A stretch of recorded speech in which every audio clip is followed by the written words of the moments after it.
Felicia Day, and I run a web network of web series called Geek Sundry. It's on YouTube or on geekandsundry.com.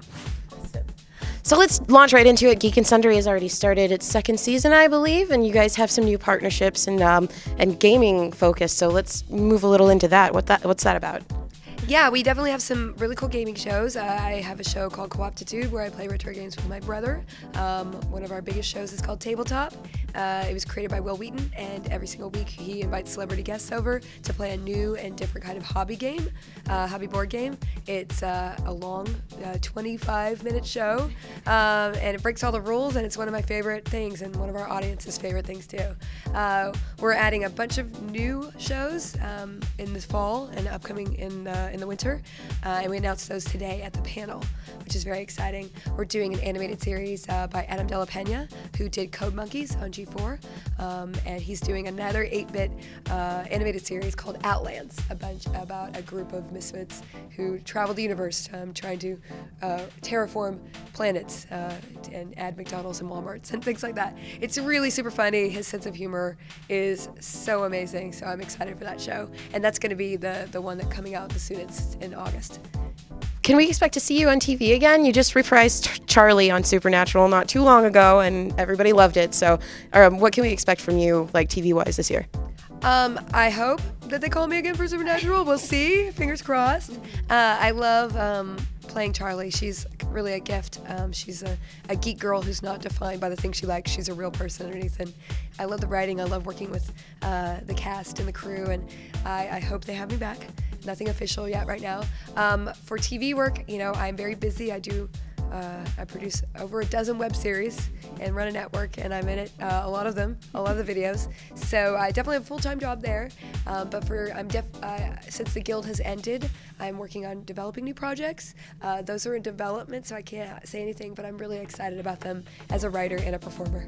So you've gone through a lot of physical challenges with Geek and Sundry. I've been watching the vlog for quite a long time, and I've seen you do free running to cooking to everything else. What do you feel is the most physically challenging thing that you've done thus far? I think the most physically challenging thing is we made a video a day for over a year and a half. I think we made like 700 videos since we launched in 2012, April. So it's definitely about pacing and just, but it's really awesome because you're making so much content and you never know what people are going to respond to.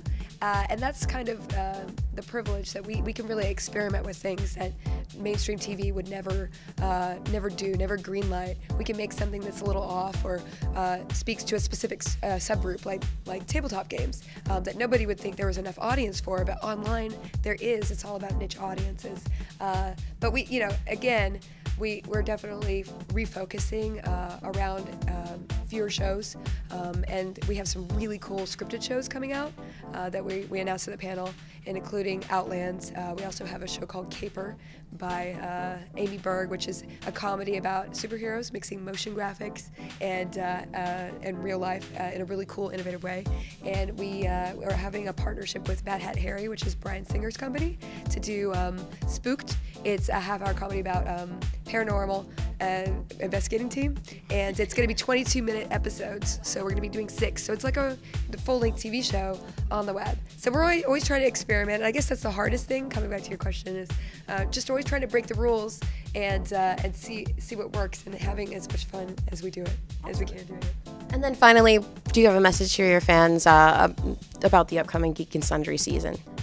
I guess my message is I'm really excited for you guys to see it. Like I said, we have the vlogging network that we've been developing. We're adding our 10 new vloggers, so our whole slate will be set for after in 2 weeks. We're going to be announcing that additional 10 at VidCon early August, and then we'll be having these new scripted shows rolling out in September and October and upwards through January. And I just am so amazingly blessed that our fans go along with us, whatever we're making, whatever box we're trying to break, whatever experiment we're trying.